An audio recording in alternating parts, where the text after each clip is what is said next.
All right, guys, welcome back to another episode of the League Express podcast. My name's Jake Kearnan, and joining me as always is the editor of League Express, Martyn Sadler, mate. And the footy's back. Rugby League has returned. How exciting! Most exciting week of the year, mate. When we're looking forward to the footy as you call it, rugby as I call it, getting back on the pitch, and it starts tonight with York versus Hull KR in Super League, and in fact, it's already started this morning, hasn't it? In our time this morning in Australia, because the Dolphins are playing the Titans, and in the pre-season challenge, and Morgan Knowles is making his debut for the Dolphins, Jake. So as soon as we finish this podcast, I'll watch that game and see how Morgan does. Hopefully makes a big impact. Let's hope.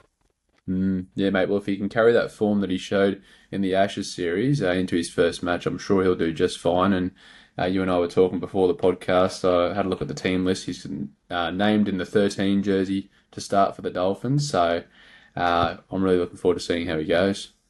Absolutely, yeah. Yeah, I just hope he gets through the game without any injury because, of course, the opening game of the season, it's incredibly exciting, but also a bit nerve-wracking because, some players can pick up injuries that keep them out, for the whole season. And we've already seen that in Super League, incidentally. Poor old Max Simpson, the young Leeds centre, he's picked up an ACL injury that will keep him out for the season. The Australian winger Manasseh Caho, who's come from North Devils in the Queensland Cup, he's got a similar injury for Catalan's Dragons, and he's going to be out.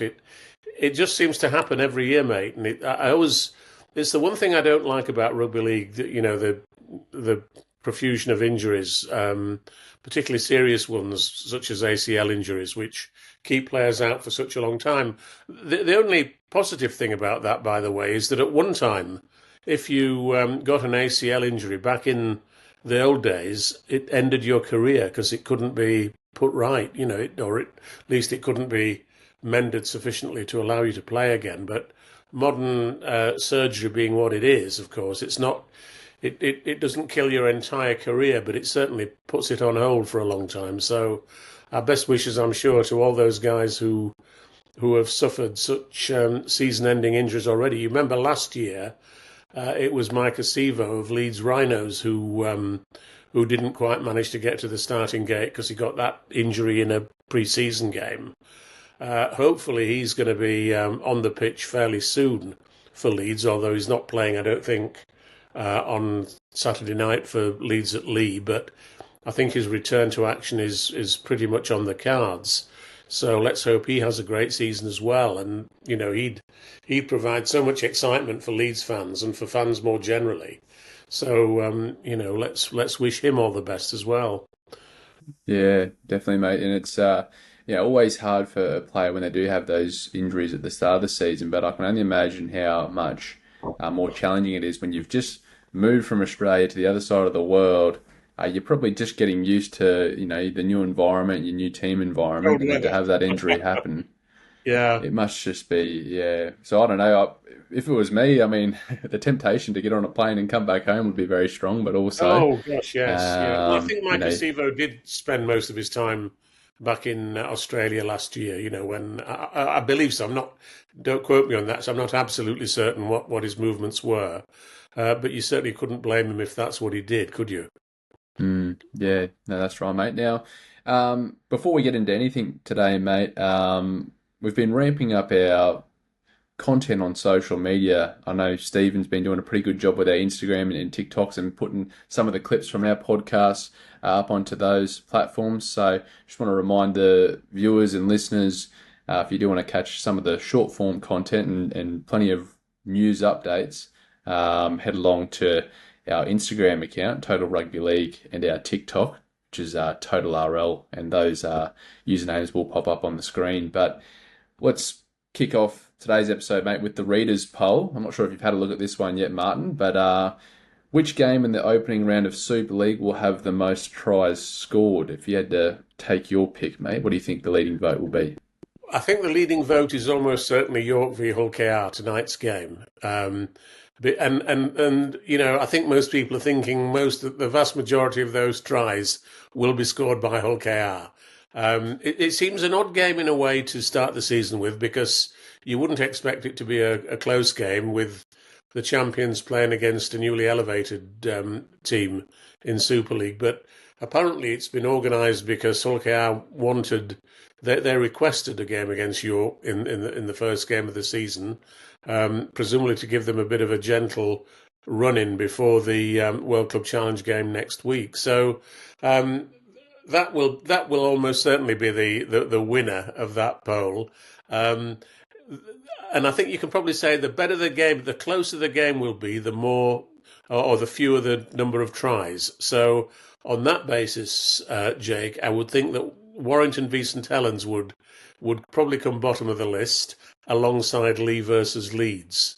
I suspect that Wakefield versus Toulouse will get quite a lot of votes, because again, people will think that Wakefield will win that one, won't they? So who knows? We'll wait and see. And I think what's interesting about the kickoff this week, Jake, is I think we're expecting some really good crowds turning out, and hopefully starting tonight at York, where I know they're pretty close to a sellout. I think the capacity is only about 8,500 at York, so it should be possible to sell that one out. But on Friday night at Warrington, they've sold all the tickets. It's a complete sellout, 15,064 people, which will be Warrington's biggest crowd since 1973, more than 50 years ago. So that's good going, isn't it, against Saints? And it should be a terrific game. I think Lee have sold all their home tickets for their game against Leeds on Friday night as well.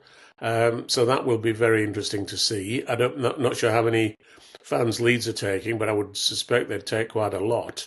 And then on Saturday, Hull are playing Bradford, and they're anticipating 16,000 for that game, which is great. I mean, there's been a big revival in support for Hull FC, probably to some degree on the back of Hull KR's success, because obviously they're chasing after them and they'd like to catch them and overtake them. And then Wakefield, I think, have sold a lot of tickets for Saturday night's game against Toulouse, and then I think the same can be said of Castleford against Wigan on Sunday.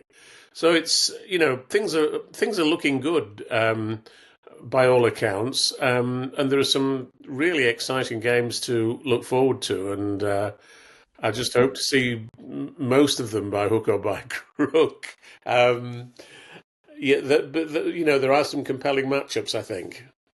Yeah, and I mean, selfishly, mate, I want all of these games to be tight contests. I'd like if there was minimal tries and just a good hard contest to really build the hype around the season, because there'd be no better way than starting the year than seeing just an evenly contested battle, especially for some of these new clubs that are coming in. Like if they can hold their own against the Super League clubs from last year, I think we're in for a great season. Yeah, every game to be decided by golden point, mate. That would be the ideal, wouldn't it? Every Oh, game mate, to the go to dream. golden point and then won by a brilliant length of the field try. Yeah. That'd be the way. One thing I can say for certain, mate, is I don't think we'll have the start to the season this year that we had last year when it go to Golden Point, when was that when Lee beat Wigan by, was it 1 point to nil. one Yeah, point, 1-0? 1 That's nil. right. Yeah, Who would have thought?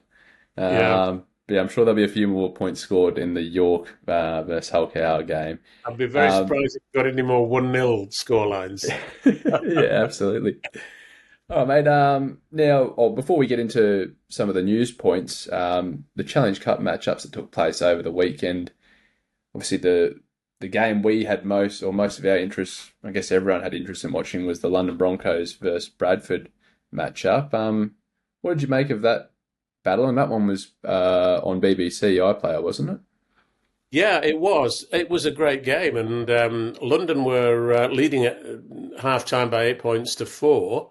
They showed great promise, but then they picked up a lot of injuries, and actually they ended the game playing the last part of the game with only 12 men, and Bradford gradually ran away to win it with a reasonably convincing scoreline. But it was a terrific contest. I think the crowd was about 3,600, which was pretty good because Bradford brought 200 or 300, but mostly the crowd was made up of people from London and the surrounding area. So that was quite encouraging for the Broncos. The only slight problem with that, by the way, was that the vast majority of fans were located in the main stand at the Cherry Red Records Stadium. And inevitably, the TV camera, pointed to the stand on the opposite side, which wasn't anything like so well populated. And of course, the ends were not populated either. So the crowd on TV looked a lot less than it actually was because, as I say, if the camera had been pointing from the other side of the pitch, it would have looked pretty impressive, really. So, and it's funny how often that happens. The cameras at a lot of rugby league grounds face the side of the pitch that the crowds tend not to fill quite so much, and it's a problem. Maybe we ought to start thinking about selling those tickets first, or cheaper, or whatever, to fill them, to make sure the crowd does look a good crowd, and but that's a lesson we've still got to learn, I'm afraid. No, I agree 100%, mate. The amount of matches that I went to over there where you were on that home grandstand side and you could just feel the atmosphere. You'd go back and watch the highlights or watch the rerun on Sky, and you didn't feel like it was the same atmosphere. It almost made me question whether I was at the same match. I wonder what the logistics would be of getting the cameras over the other side, because I think that would just make the product look so much better. Well, it would, but the trouble is they've all got the facility in the middle of the main stand, and to construct it at the other side of the pitch would cost an awful lot of money, I would have thought. And to be honest, if you've got a camera in the main stand, or your camera setup, you're at a greater height and you're looking down on the pitch. It's probably in terms of watching the game, it probably is a lot better.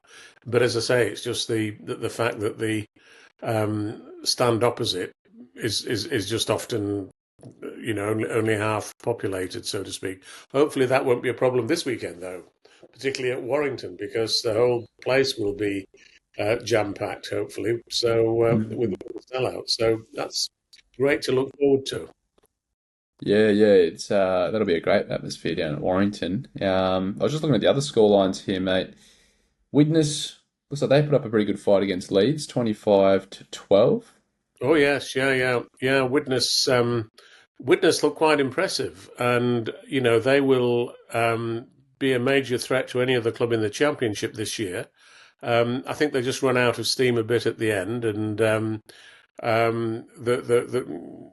was some Leeds had to play well to beat them. Put it that way. It wasn't a Leeds side at full strength. They didn't have Jake Connor playing, for example, but they've got this young lad, George Brown, who made his actual debut or official debut for Leeds against Widnes, and he looks a real great young halfback prospect. And I think we'll be hearing a lot more about him as time goes on. He's actually a fearless young kid. He'll do everything. He was bringing the ball back out at defence, charging at the opposition forwards, absolutely fearless. But also a very creative player, and he'll be playing again. Jake Connor's still out for the trip to Lee this weekend, so young George Brown will face a massive test. Obviously playing in the halves opposite Lachlan Lamb, but the kid's got the ability to pass a test with flying colours. I'd be surprised if Leeds won that game, because they've got one or two other players missing as well. But they've got the squad that can put up a pretty good show. So I think that's going to be a really exciting clash at the Lee Sports Village on Friday night. Yeah, I was going to say, how exciting for Leeds fans. It's always nice when you see these matches take place before the Super League season starts, and you get a bit of an insight into your club's recruitment and Oh some of the gosh, younger yeah. players coming through. And when you do unearth a gem like that, it's exciting. Now, Martin, in your column this week, mate, there's a few things you've written about, but why don't we maybe start with the RFL in their strategic review. Looks Strategic like, review, yes. yeah, their strategic review. What's missing? Well, I think what's missing from it, well, to start with, it's not strictly speaking a strategic review. It's a statement under 13 different headings. There are 144 different recommendations. It's a wish list in a sense of where the current directors, think the direction the sport should be heading in. Um, um, as far as I'm concerned, though, the whole issue of a strategic review, the aim of it should be to say, well, where are we at the moment in terms of our ability to generate income for the game? Because what the British game urgently needs, Jake, is to generate far more income than it's generating at the moment. So the primary aim of any strategic review that you make is to say, how, where are we at the moment in that sense, and how do we get to where we want to be? What are the factors that are preventing us from generating more income? Because at the end of the day, we all believe we have a great game to watch, a game that should be far more valuable than it is, but it's not achieving for example, the broadcast income or the sponsorship income that we'd like it to be able to achieve. And that's not to say that RL Commercial, the commercial arm of the game, hasn't done some good things in generating more income in the last couple of years. But we need a giant step, really. And obviously, the main source of income, other than income being generated from crowds, from attendances, is broadcast income, and everything has to be really has to come back to the fact that we need to persuade Sky or someone else, whoever it might be, to pay us far more than we're being paid at the moment, which is about £21.5 million a year, which has dropped from £40 million a year, just under 10 years ago. And no sport can survive unscathed if its income is constantly being eaten away. So that's what the focus has to be, really. There are other issues, though, that haven't been covered in the strategic report, and the one that I pointed out in my column this week was player welfare, which is, I think, a very, very important issue for our sport and for contact sport in general. We've seen so much publicity in recent years about players who retire, who then suffer conditions that could be related back to their playing careers and so on. And we've got to look very hard at how players are treated while they are playing. We've already on this podcast today talked about some players who have got serious injuries and will miss the complete season.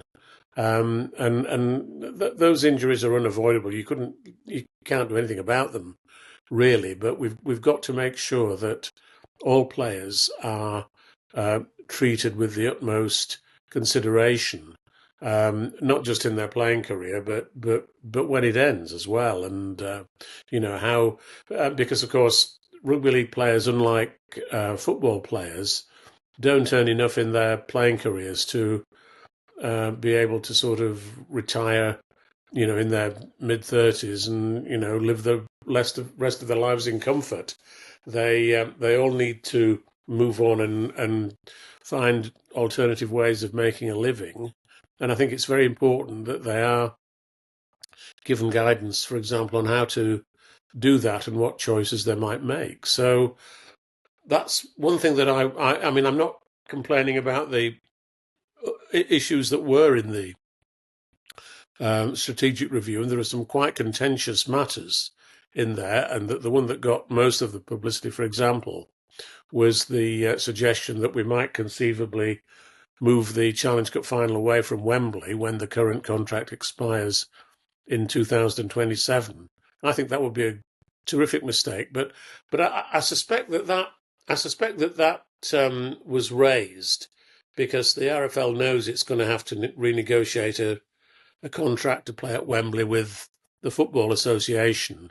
And it's not a bad thing to be able to say, well, we don't have to play at Wembley. We could move elsewhere if the worst came to the worst. And there are other major stadia that we could play in. So I suspect that is why that suggestion appeared there. But I think it would be a retrograde step to move away from Wembley, Jake. I think. Did you go to Wembley when you were in England? Yeah, mate. I went in Did you? Yeah. 2023 for the Yes, Levy Hull KR Challenge Cup final. that's right. And I mean, it's an iconic stadium, isn't it? And we don't fill it to the brim at the moment, and that's why the RFL might suggest moving away from there. The stadium holds 90,000, so even when you've got 60,000 in it, there are big parts of it that don't, that look empty. But nonetheless, the solution has to be not move away from there, but learn how to fill it. Learn how to make the Challenge Cup final a massive event once more that everybody feels that they can't afford to miss. That's the whole point. And you've got to make it profitable, and you've got to make people want to pay a significant amount of money to see what is hopefully always going to be a great event. And our sport has to learn to do that in just the same way that other sports have learned to do just that. And it's not just sport; it's entertainment, isn't it? We find. One of my colleagues was saying that, for example, his niece, who doesn't earn a great deal of money, has just bought a ticket for a Harry Styles concert and paid 500 quid for it. Well, crikey, if people will pay that much for a pop star, I mean, I'm sure Harry Styles puts on a great concert, but gosh, the fact that a young person will pay 500 quid for it is a really interesting statement, isn't it? And we very often try doing the opposite. We often try selling rugby league as the cheapest sport that you could possibly buy a ticket for. And I think I've always thought that's a mistaken idea.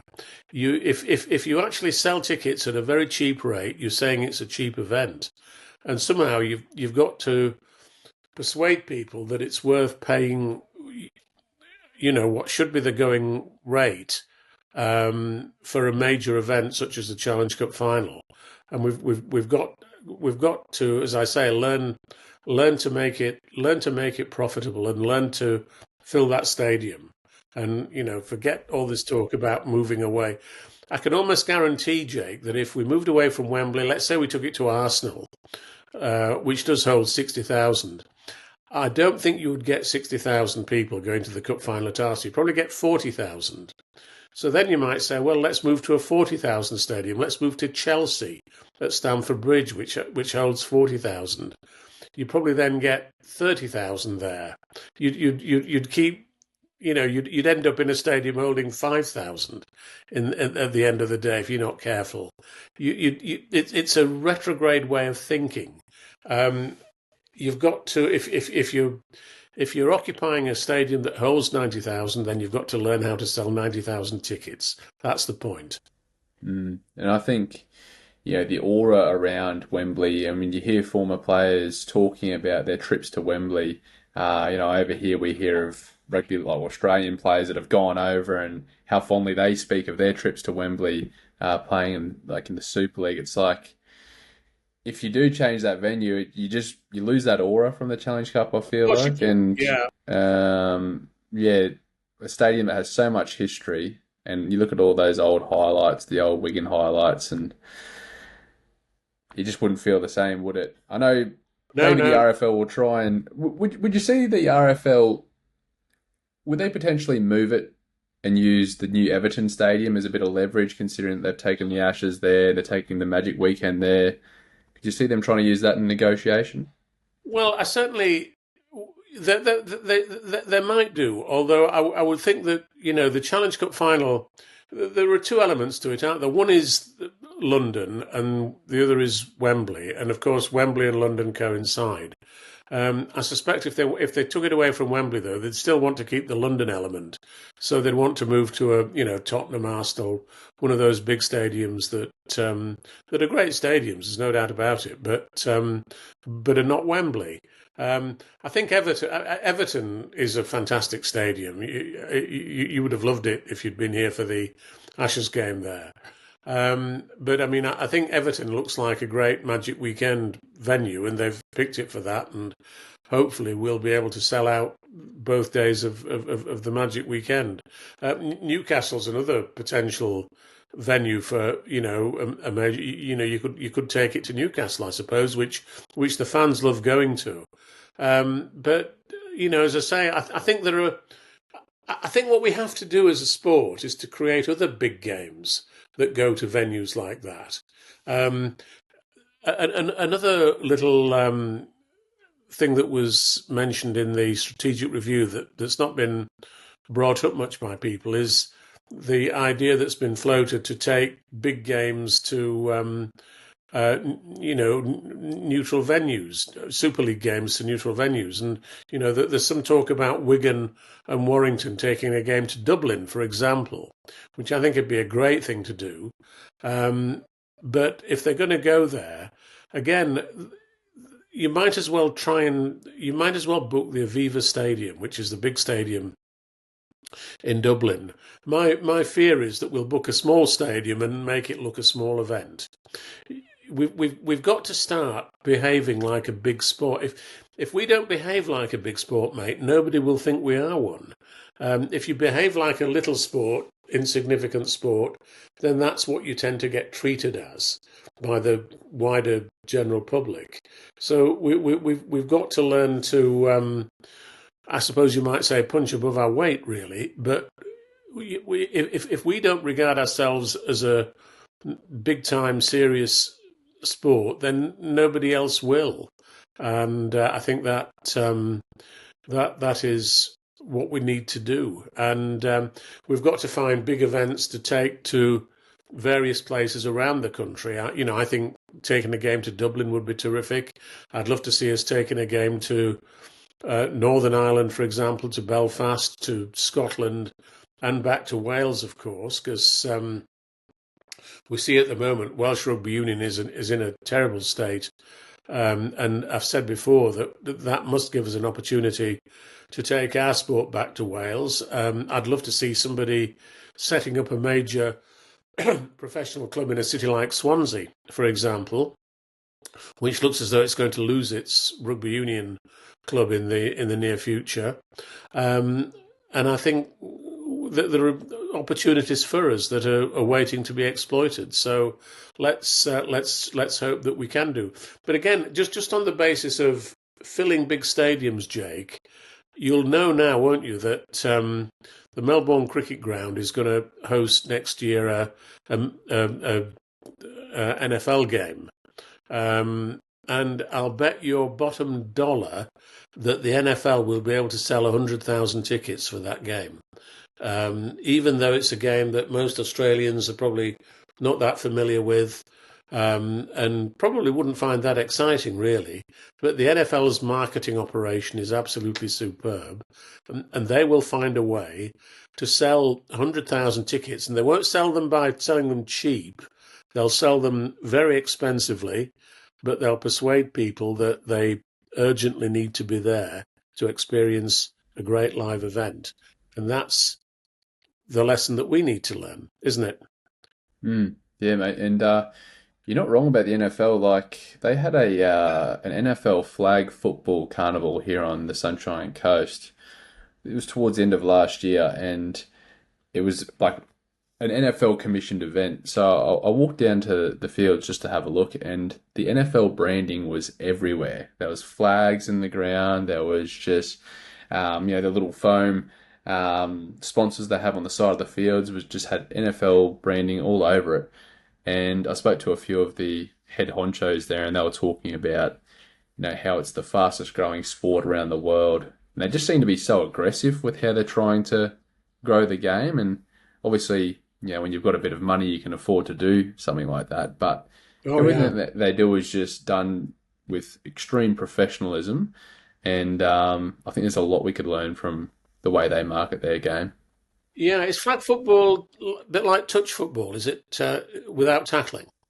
Yeah, so it's like tag rugby. You got the Velcro strips on the side of your shorts, and I think it's kind of like a 6-on-6, I think, and they obviously hut the ball, and the quarterback will throw it, and then as soon as the player catches the ball and their tag is pulled off, that's where the next down starts. So Yes. I believe they're trying to bring. I think they have brought that sport in for the Olympic Games in Los Angeles. So Oh, they will do. Yeah. we'll have a look at that when the time comes. But it's a smart way that they've been able to grow the game is these markets who traditionally don't watch American football. They're So yeah, geniuses. In compared to us, they're geniuses. If we've sometimes talked recently about the NRL taking over rugby league in England. My preference, with no disrespect to the NRL, my preference would be for the NFL to take over rugby league in England. Within 10 years, we'd be a massive sport. Believe me, if they were marketing and promoting us, and oh if they were yeah, serious about doing it, of course. absolutely, mate. And hey, they can Mm. come take over the NRL as well. I'd Yeah, yeah. say that much. Now the other thing you've written about in your article, mate, this week, Melbourne Storm, a surprise coaching pick they should consider when Craig Bellamy does decide to hang up, I guess, the clipboard. Who's your pick for their head Well, coaching Craig role? Bellamy has just the Storm have just announced that Craig Bellamy has extended his coaching contract up to the end of 2028. So he's got 3 more seasons left. And it's no coincidence, in my view, that at Hull Kingston Rovers, Willie Peters' contract also expires in 2028. And I think Willie Peters is such an obvious fit for Melbourne Storm. I mean, Willie obviously has done a terrific job at Hull KR. Um, he's got 3 more seasons with the club. I mean, who knows what he might win with Hull KR in that 3 years, so hopefully starting with a World Club Challenge. Um, but at some point, he's obviously going to want to go back to Australia and to coach in the NRL. But only a big club will be big enough for him. I think, I don't think he's the sort of guy who's going to go back and want to be at a small club, or is not going to want to be anybody's assistant. He's earned the right to coach at the very highest level with the very best clubs. And you look at Melbourne Storm's record under Craig Bellamy, and you've got to say they are, among the 3 or 4 biggest clubs in the game. There's no doubt about it. And as I say, I think Willie would be the perfect fit. So I'd love to be his agent, actually, because you'd be onto a winner. I think with. In fact, I'd be amazed if they've not already been in touch with Melbourne. Um, I mean, it's interesting, isn't it, that there is some talk about, there's obviously some talk about who will eventually take over at Melbourne from Craig Bellamy. And 2 names that are often mentioned are 2 Melbourne Storm icons: Cameron Smith, who's now on the coaching staff at Brisbane, and Billy Slater, who coaches Queensland in State of Origin. And obviously, there'll be a lot of people who would be very keen on having one or even both of those 2 players, um, ready to take over when Craig eventually retires. My view, though, is that it's not always wise to appoint players to coaching roles who have been iconic players at a particular club. Um, if you're not careful, you'll make that decision based on emotion rather than analysis. And I think it's very obvious that Cameron Smith and Billy Slater could be great coaches wherever they go. But I think it's always better to be a coach at a club that you didn't play for. And I think sometimes when a club appoints one of its great players to to become its head coach, it ends in tears. We saw that with Kieran Cunningham at St Helens. We even saw it with Paul Wellens at St Helens as well, didn't we? That it didn't work out for one reason or another, and there's always a great danger that a player's brilliant playing record might be tarnished by the subsequent coaching record that doesn't end in winning trophies. And I think that nobody will ever deny Kieran Cunningham's brilliant playing record at St Helens, but it was obviously disappointing that he didn't manage to get more out of the side when he became the coach. And the same is true of Paul Wellens, although Paul, of course, did win the World Club Challenge at Penrith in 1923 with that amazing win. So my advice to Melbourne Storm, and I'm sure they watch this podcast, who knows, Jake? Who knows? Of course they do. Of course they do.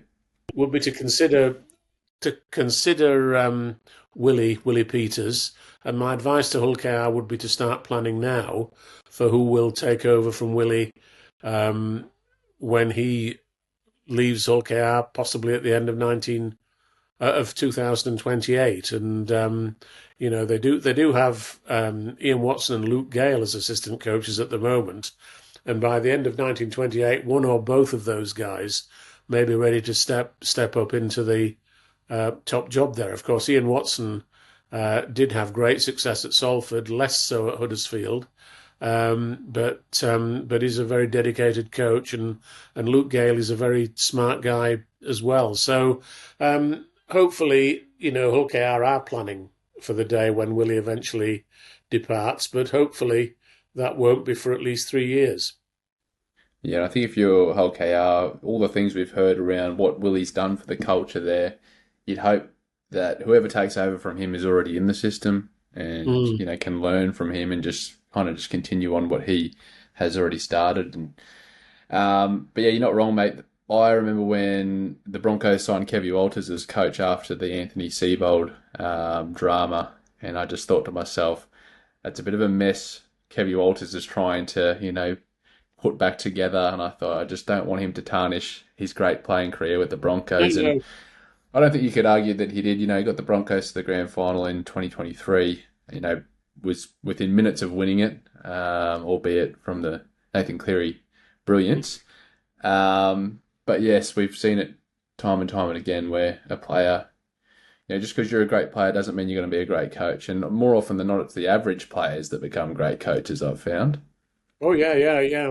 Well, I always remember my great hero was the great Neil Fox, who I'm glad to say is still with us in his 80s now. But when he finished playing, he started doing some coaching. But as he said, the problem was at the time that the things that he found easy to do on a rugby pitch, he couldn't quite understand why some players found it so difficult, and maybe that's why. I mean, in England we've got Matty Peat coaching Wigan, and Matty never played at first grade level, of course, but he's a terrific coach, and that's probably because he probably understands more than most, the difficulty of what he's asking his players to do, and can relate to it probably more than if he'd been a genius on the pitch.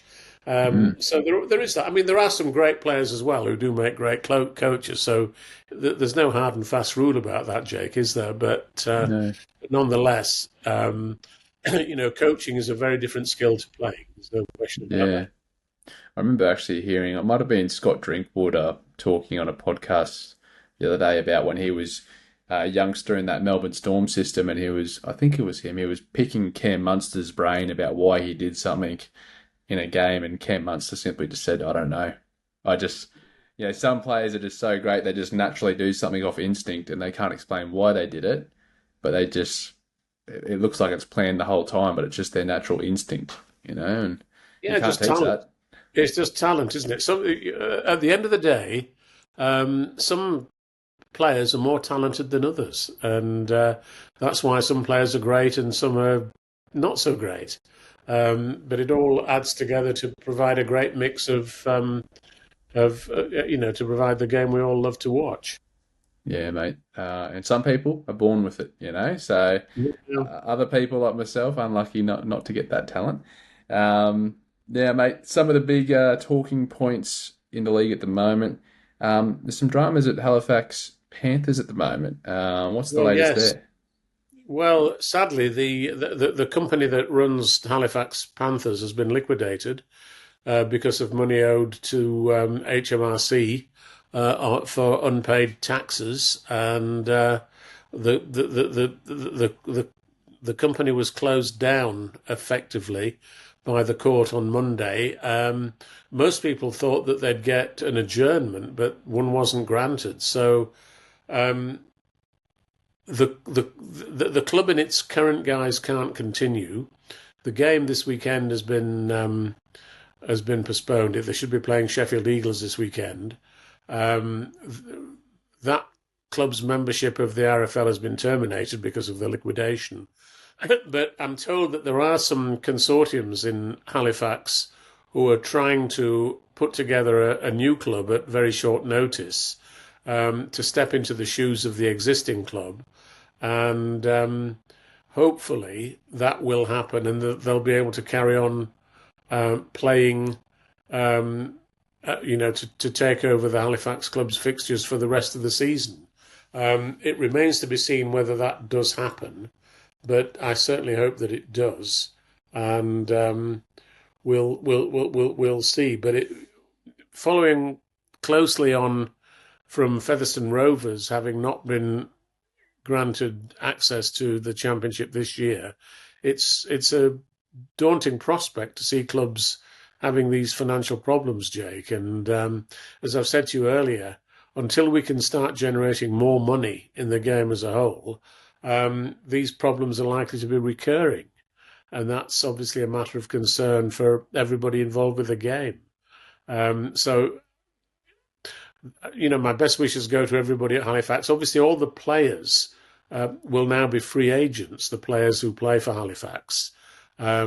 Whether they'll move to other clubs or whether they'll be able to be signed up by the consortium or one of the consortiums that gets the nod to form a new club, we'll just have to wait and see. But it is a big shock and a very big negative for the game. So we just have to see how it works out, Jake, I'm afraid. Yeah, fingers crossed they can get it sorted and we can see him back in the competition. But yeah, worrying signs, mate. Now, in other news, mate, we've had a bit of signing news that we will get to, but looks like Huddersfield Giants have been delivered a bit of a setback with both Adam Clune and Noel Evans sustaining calf injuries. They're going to miss this weekend's match. Unlucky for Huddersfield. Yeah, I mean, Huddersfield last season didn't perform up to expectations because they had so many injuries. I think there's no doubt that injuries was the main cause of their problems. And yet here they are starting the season again with two very important players again suffering injuries that might keep them out for I don't know how long. I'm not sure what the diagnosis is in terms of how long they'll be out. But Adam Clune only played 6 matches for Huddersfield last year. I feel very sorry for him because he is the club captain this year as well. So they will miss him.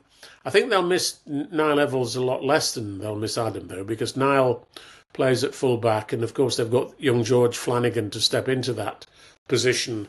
And George is a terrific young prospect. So I'm sure they'll give Catalans a very, very good game on Friday evening, and And that game, by the way, kicks off at 6 o'clock at English time, and will be shown on Sky Sports Plus. So it will be possible to watch two games over here on Friday night, which you obviously do in Australia, don't you, on a Friday evening? But so we'll see how they perform over there. I think they could give Catalans quite a decent game, although I'd be a lot more confident about that if Adam Clune was playing. Yeah, mate. No, that's great that there's going to be two matches that you can watch back to back Friday night. It's Absolutely, about yes. time. Yeah, mate. We'll go into the signing news. Owen Trout looks like he's going to head down under to the Cronulla Sharks. What do you make of this signing? Well, I'm not at all surprised. I'm not surprised that he's going to the NRL. I mean, obviously, I would have, if somebody had said, which club do you think he'll go to? I would have said the Perth Bears, simply because they're recruiting as a new club. But Cronulla, anybody who's ever been to the Shire in Sydney knows what a very pleasant part of the world that is. Certainly, if I were playing in the NRL, I wouldn't mind living in the Shire. It's a beautiful beachside location. The Cronulla ground is just about next to the beach, or very close to it. So it's a great place to go. Obviously, Craig Fitzgibbon is the coach there, who I've got a terrifically high regard for. So I think Owen Trout has picked a good club to go to. And we'll see how that works out. But I don't think he'll be the last player to be heading over to the NRL in the near future, Jake. Yeah, it's good to see. I'm sure he will fit right in down at the Shire there, especially if he likes his beach in the sun. And Well, most people do, don't they? yeah. Yeah, it's not often though. If you go to Noosa, just north of, or on the Sunshine Coast here, you'll walk around the streets, you hear a lot of English accents, mate. So sometimes it makes me feel like I'm back in Manchester, although you don't often hear Manc accents up around those parts. But it is nice to hear an English accent from time to time. Have those English people moved there permanently, or are they just on holiday? If they're in Noosa, usually it's just on holiday, but there have been a few that have set up permanent residence. Like a lot of people come to Noosa and they just fall in love with the place, but it's an expensive place to live. I'll tell you that much. I bet it is. Yeah. What are the big attractions of Noosa, Jake? Just tell us very brief. I know it's not a rugby league issue, but Yeah, just tell us in case I plan to come over myself. mate, just beautiful beaches. It's almost got like it almost feels like beautiful beaches that are surrounded by small sort of rainforesty. It's a rainforest kind of vibe, but yeah, beautiful main streets with cafes and restaurants, and yeah, just perfect beaches. So Let's go yeah, over mate, there. if you yeah, I mean the English cricket team stayed there for a week or so, got plenty of golf in. I think that came under a lot of scrutiny from the press when they They were did, spending a bit of yes. time in Noosa. So When they should have been practicing. Yeah, yeah. yeah, that's right, mate. That's right. Now, mate, unfortunately, we have to talk about it. It's the news that no one saw coming. Payne Haas has announced, or I guess told the Broncos that he intends to sign. Well, he has signed with the South Sydney Rabbitohs. There's that 10-day cooling off period, but the Broncos have said they're not going to pursue him or try and convince him otherwise. So it's a done deal. Payne Haas, the South Sydney Rabbitohs from next season. What was your reaction to that news? Masterstroke by Wayne Bennett, wasn't it? Let's face it. Wayne Oh, Bennett. mate. Don't underestimate what he's capable of, and I think he's just the player that South Sydney need. Actually, South Sydney underperformed a bit last season, didn't they? And of course, he's not going straight away. He's not going in 2026. This is 2027. But I'm very glad. I mean, Payne Haas was linked very strongly with this R360 rugby union tournament that's supposedly going to be set up. I would much rather, I'd much rather see him go to South Sydney than go to that. But obviously, from your point of view, you'd rather see him stick with Brisbane. But Yeah, you- I'm a little bit torn. I don't know quite what his logic is in going there, really. I mean, obviously, maybe it's just because he's very close to Wayne Bennett. Um, but, he's obviously on a great. He's obviously got a great deal at Brisbane. He's the number one man in the club and so on. So it's a big gamble from his point of view to come down to Sydney and to join Souths. But, who knows? We'll see what. How it works out, and we'll also see how he plays now for the rest of this season. Yeah, and I think maybe part of his decision making was, they've got a very good shot at going back to back this year. They've pretty much brought back much of the same players from last year. They're favourites to win it again. I know his goal for a very long time there was to win a grand final for the Broncos, and now that he's done that, being a New South Welshman himself, perhaps he's thinking it's time to go back and be around family. And I think he cited family reasons for making that move. I mean, we've heard a lot of rumours about the contract situation, and it doesn't seem like the Rabbitohs have thrown, more money than the Broncos have. So it doesn't seem like it's a financial move. There were rumours that perhaps they were giving him a few more options in his contract to leave. I think one of the options was if Wayne Bennett was to move on, he would then be able to back out of his contract and move with Wayne or go and sign elsewhere.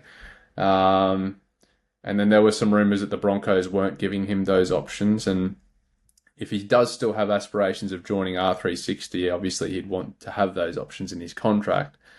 But, we're yet to see if that league will go ahead. Well, I think he'd be a great target for the new team that's going to be set up in Papua New Guinea that begins in 2028. And I think that there's also a rumour that they've targeted Wayne Bennett as well. Well, if they could get Wayne Bennett and Payne Haas, that would be absolutely massive for that new club, wouldn't it? So, who knows whether that might happen, Jake? That would give them a very exciting debut season. Oh, for sure. And, if they were the first two signings, how many players do you think would then be putting their hand up going, all right, Gosh, PNG yes. might be a good option? Absolutely, yeah. It certainly would, and it would be an amazing season then, wouldn't it?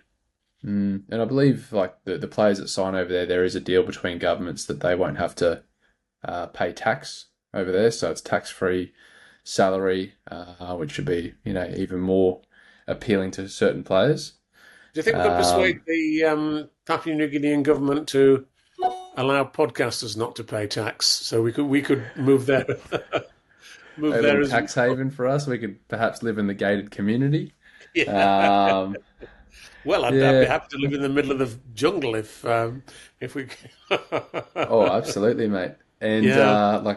I'm sure with all the fans over there now that are following the London Broncos, I'm sure we'll slowly grow our fan base over there with all those fans now following the Championship and Super League as well, hopefully. So, mate, there's a big market there for us. We might have to see if we can tee something up.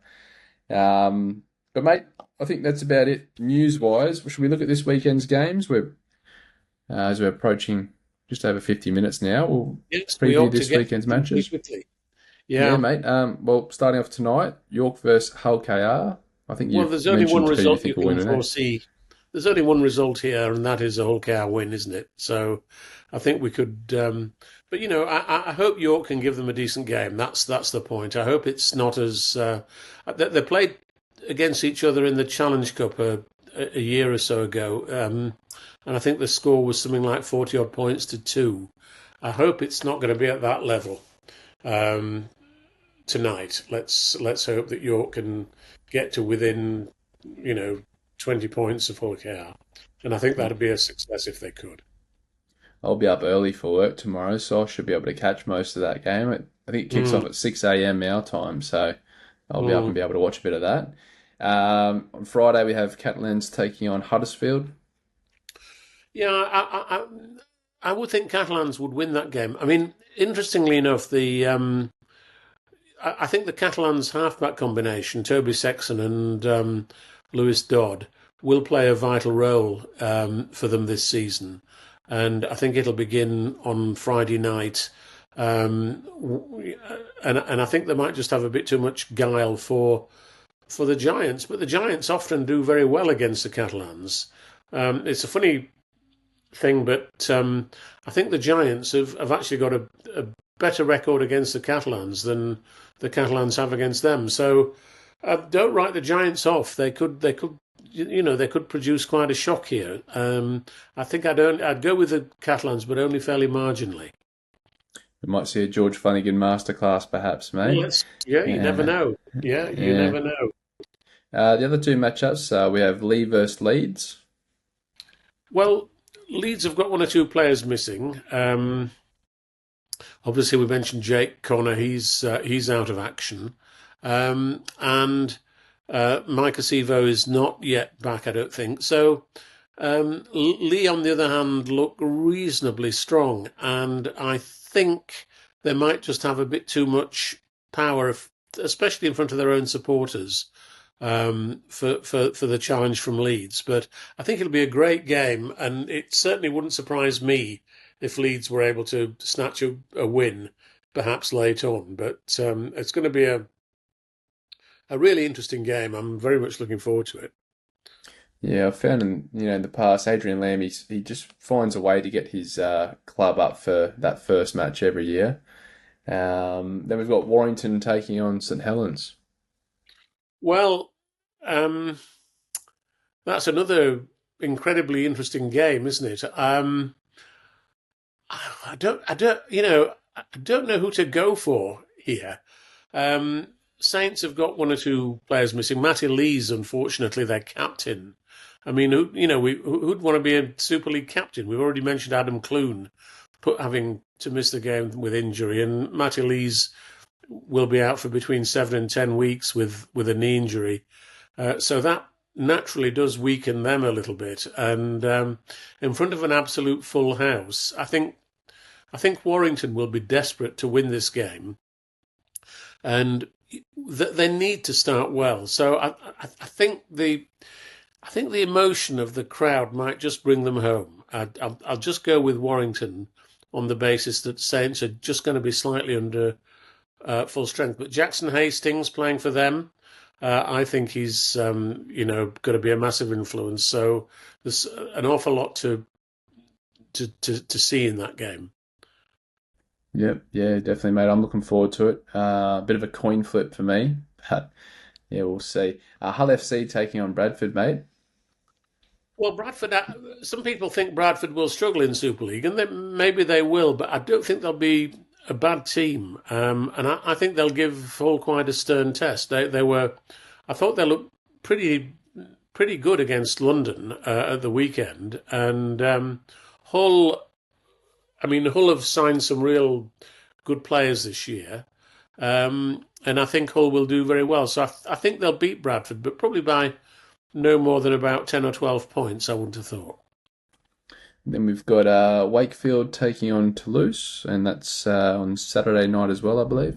Well, Wakefield hammered Toulouse in the Championship Grand Final in 2024, and I think they'll get another good win again. I think Toulouse will be quite strong at home, but might be but might struggle on the road. And I think Wakefield might just have a bit too much nous for them now they've had a year in Super League. I think Wakefield should get a comfortable win of about 20 points on Saturday night. And to round out the weekend, Castleford taking on Wigan. Well, again, I think that this could be a 20-point game for Wigan. I think Castleford have made a massive number of changes to their squad in the close season under Ryan Carr. Wigan have more or less remained stable. I think Wigan, particularly when they've got French and Field at full blast, I think they will have a bit too much speed and power and skill for Castleford, but it will be particularly interesting to see how Castleford perform with all these new players that they've got in, and I hope they perform well, because they'll have a lot of fans hoping for a change in fortune this year after they finished 11th in the table last year. and they can't afford to let them down. I'm very impressed by Ryan Carr. I think Ryan Carr is a very, very good coach, and I think he will get the best out of his players. But this clash against Wigan might just be a bit too early for Castleford. I think they'll just take a few weeks to sort of settle into the competition and work out all the combinations. Oh, mate, well, that rounds out the week. It's interesting we've got that extra game now each weekend to pick. I'm very excited to see how the new teams go, and I hope they all keep it somewhat close. All right, mate, we might wrap things up here unless there's anything else you want to touch on before we get out of here Well, we've today. covered quite a bit as usual, and we've gone past the hour mark. So I think we're testing the patience of our viewers and listeners, aren't we? By rabbiting on for such a long time. So Yeah. I think we ought to call it a day there, mate. And Uh, next week we'll reflect on whether our predictions were correct or not. if we've got a crystal ball or not, we'll have to see. But yeah, mate, I believe the Dolphins game kicks off in about 20 minutes, so right in time. I'm going to go and watch Morgan Knowles now. And yeah, have a Hopefully great it day, dominates. great weekend, and we'll see you next week, mate. Sounds good, mate. Cheers.